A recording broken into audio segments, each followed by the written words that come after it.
Tracy Gardner speaks, classic tech reboots, and does the world need another? ...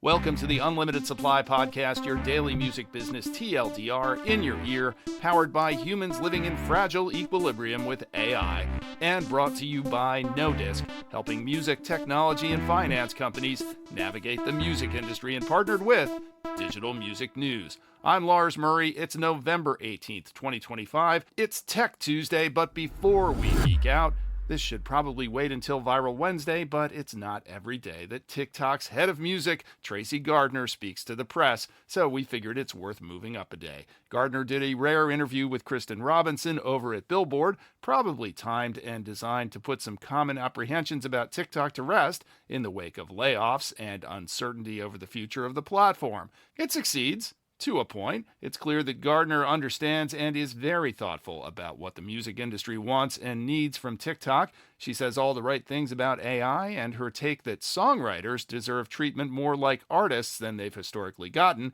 is downright refreshing. What interested me about the article, though, is what is missing. First of all, any mention of TikTok's sound-on distribution and how that's going, and how it fits into TikTok's strategy a few years into its history. Second of all, there's no real insight, as the headline promises, on how to go viral, which is more of the headline's fault than Tracy's, but the other absence that stands out is absolutely no mention of TikTok's upcoming change of hands in the US and what it might mean for all of the above. Still, an important read over at Billboard. Did we say distribution, and does the world really need another distributor? Well, maybe, and I guess we're about to find out. Roc Nation rolled out its spanking new distribution service yesterday, touting two particular features: its dashboard and the fact that there's no upfront charge and no carrying fees. Roc Nation will take its piece out of what the artists earn. Also over in Billboard, Mackenzie Cummings-Grady spoke with Roc Nation Distro CEO Krystian Santini and was wowed by the depth and breadth of data available in the dashboard, right down to which emojis are being used in song reactions. According to Santini, all of this requires large piles of paid data. Roc Nation is fronting the cost for it and passing it on to clients for free. For now, at least, which doesn't sound very sustainable on the face of it. Maybe the aggregated snapshot of data will acquire its own value, and or Roc Nation will be able to use the platform as its own farm system, the way the majors use Virgin, The Orchard, and ADA, and the way Universal wants to use Downtown. Roc Nation also has two other advantages: its management background, which inherently takes into account all revenue streams and not just primarily audio, and historically speaking, Jay-Z has been a pretty good bet. Haven't had time to kick the tires yet on this new Roc Nation distribution system. I guess it may be time to finally give that first Noisy LeGrand EP a commercial release and see how the whole thing works. Okay, let's geek out. The world may not need another distributor, but I think a lot of us agree it sure could use some better social listening experiences. That is, of course, why I like limited supply supporter Hangout FM so much, and as if to affirm Hangout founder and friend of the pod Joseph Perla's founding thesis that people want to share music in a non-algorithmic fashion, here comes another platform for social listening. Back in September, Airbuds announced a $5 million raise to match its reported 5 million monthly active users, and yesterday Steve Knopper posted a story in Billboard taking a look at the platform, which has investment from Reddit founder Alexis Ohanian, who has also recently sought to reboot Digg. Remember Digg? And was part of the so-called people's bid for TikTok that didn't ultimately work out. Can you build a social network based on music? Well, it worked pretty well for MySpace back in the day, but then it didn't work out so well for Apple's Ping. So, who knows? It's a noble cause, though, and by the way, Hangout does this pretty well, too.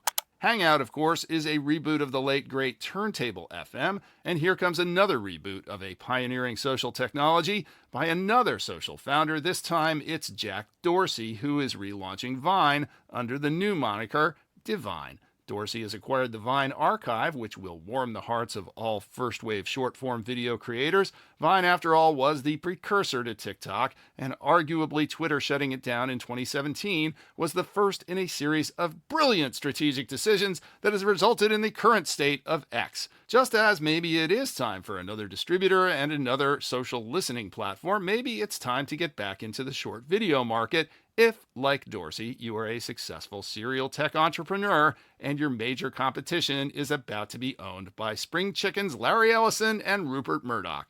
In any case, if you have Vine nostalgia, now you're going to be able to scratch that itch. Moving back over to the music side, ahead of its earnings call, even more changes at Warner Music Group. This time, it's not at the label level. Nope, this leadership reboot is at the mothership. The most tech-forward major has a new chief tech officer. That would be Leho Nigul. I hope I pronounced that correctly. He's taking over from Ariel Bardin. I hope I pronounced that correctly, at the top of the tech pyramid at WMG. He's been at Warner for a couple of years now. His background is Instacart and IBM, surprisingly not Google. He's going to have a lot on his plate. Music Business Worldwide had the coverage, but as we record, their site appears to be down on Tech Tuesday, so you can check it out over at Hits Daily Double.